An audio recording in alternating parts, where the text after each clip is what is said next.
All right, so good day for the Knicks, bad day for the Cleveland Cavaliers. And Stephen A. sounded off on social media. He tweeted this. This is a disgraceful late-game show-up effort by the Cavs. Hate to say it because I'm a Knicks fan, but it's just the truth. When you see this franchise quit like they just did, it needs someone who cares a bit more, someone proudly accountable to Cleveland. Yes, I'm saying it. They need LeBron James to return home to save the day if this group is ever going to bring a title back to Cleveland. Seriously. The loudest I've been all day long. Doggy, if the Cavs get swept, and they could potentially tonight, should they go all in on bringing the king back to Cleveland? No, absolutely not. And I don't think he'd go back anyway. Why would you go back to a place where you've already won a championship, the great championship that they've ever had after the 64 Browns? Why would you run back there and go and do that again? You got nothing to gain. And if you don't win a championship, you're gonna put a blemish on a championship you did win because you're gonna be the lasting memory of the Cavs fan as well. We brought LeBron back, we didn't win. You don't want that. Why would LeBron want that? That's the dumbest thing in the world. Why would you go back to a place where you've won and you've gone somewhere else and won, then go back and try to win again? You've already done that. Why decide to go back and do it again? I don't know. I wouldn't do that under any circumstances. I'm surprised Stevie's take on that. And I'll let him fight me off in a minute. Same with Windy. And I also don't buy the idea that all of a sudden the Cavs, lay down like dogs there in Game 3. Let's take it easy. I mean, the Knicks made every shot. Cavs were demoralized after Game 1. You knew they were in big trouble. They played fairly decently in Game 2. They're human. I'm not going to go too crazy because, in the fourth quarter, they were down 17, 18 points. They lost a sort of a very comfortable 12-point. I didn't get that impression that they quit. So from that standpoint, I disagree with them both on those takes. LeBron's never going back to Cleveland. That's not happening. And I don't think that the Cavs, you can kill them for the outcome of what the final score was in Game 3. I mean, the last 2 minutes, though, they were just kind of looking at the basket. Is it that big? So were the Lakers in Game 1 against the Celtics in a Memorial Day massacre and lost by 100 points back in 85. I mean, it happens. These guys are they're players. The game is over. I can't get crazy about it. Windy, should the Cavs go all in on LeBron? Okay, what Stephen A. and Mad Dog are talking about are vibes answers. And I'm not saying the vibes is wrong, but I think I just want to bring a little bit of analysis because this applies not just to a Cavs concept, but if they're the Warriors or the Heat or whomever else has some dream of getting LeBron this summer, I think you have to understand the four corners of what's going on. These teams like Cleveland or Golden State or somebody else, they don't have cap space to give LeBron real money, okay? This is not like Aaron Rodgers where he can wait 6 months and then the Steelers can still sign him for $25 million. That's not how it works. First, LeBron has got to decide, does he want to keep playing? Okay, let's say he does. Now, does he want to keep playing for the Lakers? Let's say he does. Can the Lakers and LeBron work out an arrangement? Let's say they can't. We've already gone through three big, giant questions there, okay? How much money is LeBron willing to play for? I am not going to spend the gentleman's money and just make an assumption that the Cavs can sign him for $3 million because, guys, that's what the minimum is. LeBron's making $50 million this year. If he were to sign with the Cavs next year, they got $3 million. That's what they're allowed to pay him, okay? 3. That's a 90% pay cut. I just don't think he's doing. Now, if he comes out and says, Brian, don't go in my head. You don't know what you're talking about. I will sign for that. If he says that, then I'm prepared to have a conversation. But when you say all in, Stephen A., it means trading off potentially 3 players. Because even if they worked out a deal with the Lakers, even if the Lakers said, look, LeBron, you want to go to Cleveland? We'll work out a sign and trade. The Cavs aren't even allowed to do sign and trades. So they would have to trade off multiple pieces just to trade another piece for LeBron. So it's very hard to have this argument unless you have an idea of what LeBron's willing to do. And I know that that's not fun. It's more fun to say, go get LeBron James. But it's hard for me to frame it right now, to be honest. Sometimes. And put Doggy and Wendy up on the screen, please. I want to see them when I'm saying this stuff. Sometimes we make things far more complicated than it needs to be. Wendy, I appreciate your analysis. You cover the NBA better than practically everybody. You do a great job. You know that's not what I'm talking about. Doggy, pay attention. I did not say LeBron James should go to Cleveland. I said Cleveland should want LeBron James. That is what I said. And look at the words that I used on the tweet.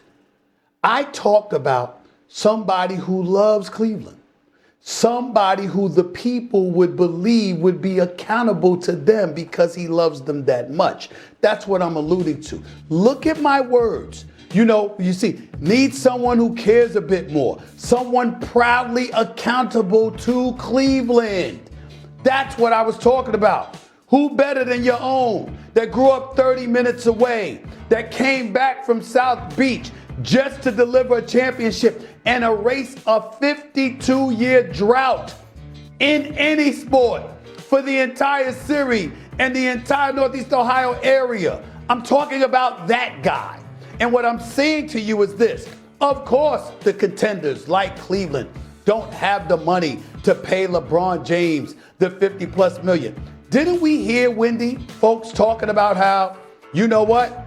At this point in time, even though he's not the kind of person that you ever imagine taking less, he certainly doesn't deserve less, etc. He's a billionaire, and really, it's about so much more than that. Well, let's take into account and look at LeBron James' career. He's a Los Angeles Laker. You know what we hear all the time? Yeah, he's great. You hear it from me and others about he's on the Mount Rushmore of basketball. You know what you also hear, fellas? He ain't Magic. He ain't Kobe. He ain't Kareem. He's not worthy. He's not these people. That's what they say, okay? You're right. You'll never hear that in Cleveland. He is Cleveland. You talk about a dude that's got 4 championships. He's in the Western Conference. A 5th ain't coming. You seen OKC. We watching him in San Antonio right now. How about Minnesota? How about Denver? How about Houston once Fred VanVleet comes back? Lakers ain't winning. But if you went back to the East, and let's just say, for example, you got your billions. And Wendy, don't get me started on the money he could make off the court, not just because of the global iconic figure that he is, but also, I'm quite sure the Cleveland area would come up with a way to make sure some money was in his pocket, additional dollars. Oh, trust me, he'd get every advertisement he wanted, okay? Then you're in the Eastern Conference. You don't have to move Mobley. You don't have to move Allen. You don't have to move Donovan Mitchell. You probably wouldn't have to move James Harden or anything like that. And you join that squad in the Eastern Conference for a swan song that you don't want to end in April. You want to make a run for a 5th ring that could potentially tie Kobe and Duncan and eclipse the 4 that Steph Curry has. Who knows? I'm saying if you're Cleveland, that's what you want. I didn't say that LeBron should necessarily want that. LeBron has earned the right to do what the hell he wants to do. He's one of the greatest ever, and he's won in 3 separate locations. We can't tell him anything. But if you're Cleveland and you're in the mood to beg, and grovel, all right, this would be a direction that you could go in and a tactic that you should use to sell him on end it at home. Because we love you. We've deified you. You are everything to us. And all of this speculation and the things that they say about you and how they try to downplay what you've done, blah. You don't have to worry about that here. Yes, that could potentially be a cry that they can, or a plea that they could throw in LeBron James' direction. That's all I was saying. Not that LeBron should necessarily do it, but that they should desperately want him to. But a lot of it makes sense. If you look at their core players, the one thing that they don't have, I mean, nothing against Dean Wade and Max Strus. They've had good moments in the playoffs, but obviously a 3-man. LeBron's, probably the best small forward ever. It does. How about fit. leadership? And if any team, without question, and, he could take off many games in the regular season, and any team in professional basketball who could add LeBron James on a discount, even if they did some maneuver to get him more than the minimum and were able to get him a little bit more, anything less, he's still a $50 million player. Even if they got him for $25 million, it would be incredible discount for his talent. There's no doubt they could have it. I'm just saying, I am seeing people lay out scenarios for LeBron that make an assumption that money is nothing.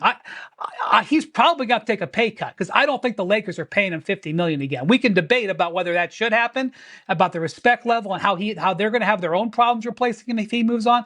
But I don't think the Lakers are going to pay him again. He's going to have to take a pay cut. He doesn't I'm deserve not a going pay to spend cut. his money. I'm just saying, I see people laying out scenarios out there, just making assumptions when it's much more complicated than, oh, he'll just resign. He'll just sign somewhere. Wendy, can I ask a question? But it's not a matter of the complication. It's not a matter of the complication. I mean, we understand what teams can't do financially, but we also know that he's in a financial situation to be able to do what he wants because it's not going to affect him one way or another because he already has. And if he $1 says billion. that, I'll agree with you, but I haven't heard him say that yet. And I haven't heard him say that. And I'm not saying he will. I'm not saying he will. I'm saying if you're Cleveland, the argument that you're making is that this is it for you. What better place for you to be than here where you are absolutely beloved and deified?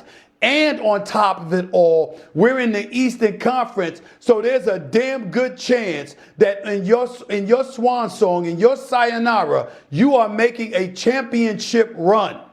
If I'm Cleveland, that's the argument I'm making. That's all.